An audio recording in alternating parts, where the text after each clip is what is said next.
السلام علیکم ورحمۃ اللہ وبرکاتہ۔ کیا خصی جانور کی قربانی کرنا جائز ہے؟ جائز نہیں بلکہ افضل ترین ہے۔ امی عائشہ صدیقہ رضی اللہ تعالیٰ عنہ نقل کرتی ہیں،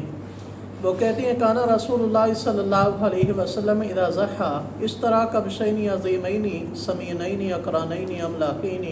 موجوعین، کہ نبی پاک صلی اللہ علیہ وسلم قربانی کے لیے 2 مینڈے خریدتے، سینگوں والے، موٹے تازے اور سرمئی رنگ کے، یعنی سفید، اوپر والا حصہ ان کا سفید ہوتا اور نیچے والا حصہ سیاہ ہوتا، اور خصی وہ 2 جانور ہوتے تھے۔ امی عائشہ صدیقہ رضی اللہ تعالیٰ عنہ کہتی ہیں کہ نبی پاک صلی اللہ علیہ وسلم ایک کو ذبح کرتے تو اللہ تعالیٰ سے یہ دعا مانگتے کہ اے اللہ میری اس امت کی طرف سے اس کو قبول فرما، من اقر بالتوحید، جنہوں نے اللہ کے اکیلے ہونے کا اقرار کیا، علم کے لحاظ سے، ذات کے لحاظ سے، صفات کے لحاظ سے اور اختیار کے لحاظ سے، یعنی شرک سے وہ بری ہوئے، اللہ کی توحید کا اقرار کیا،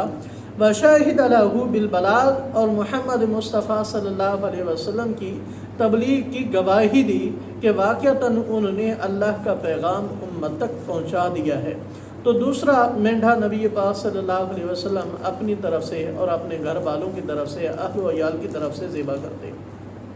امی عائشہ صدیقہ رضی اللہ تعالیٰ عنہ اور حضرت انس رضی اللہ تعالیٰ عنہ کہتے ہیں کہ نبی پاک صلی اللہ علیہ وسلم کے دونوں مینڈھے، ان کی آنکھیں سیاہ ہوتی، ان کا پیٹ بھی سیاہ ہوتا اور ان کے پاؤں بھی سیاہ ہوتے اور اس کا منہ بھی سیاہ ہوتا۔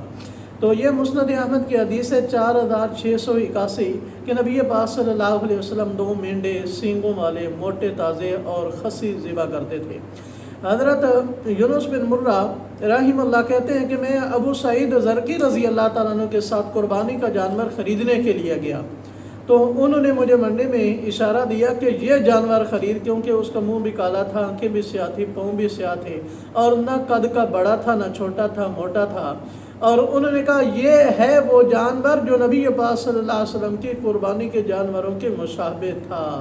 تو صحابہ کی اور تابعین کی یہ کوشش ہوتی تھی کہ قربانی کے جانور بھی نبی پاک صلی اللہ علیہ وسلم کے جانوروں کے مشابہ ہوں۔ یہ ان کی نبی پاک صلی اللہ علیہ وسلم کے ساتھ محبت تھی، عشق تھا، پیار تھا۔ تو اللہ کریم سے دعا ہے کہ اللہ تعالی ہمیں بھی یہ محبت، اطاعت کا جذبہ نصیب فرمائے کہ ہم ہر کام میں محمد مصطفیٰ صلی اللہ علیہ وسلم کی مشابہت کریں، غیروں کی مشابہت سے بچیں۔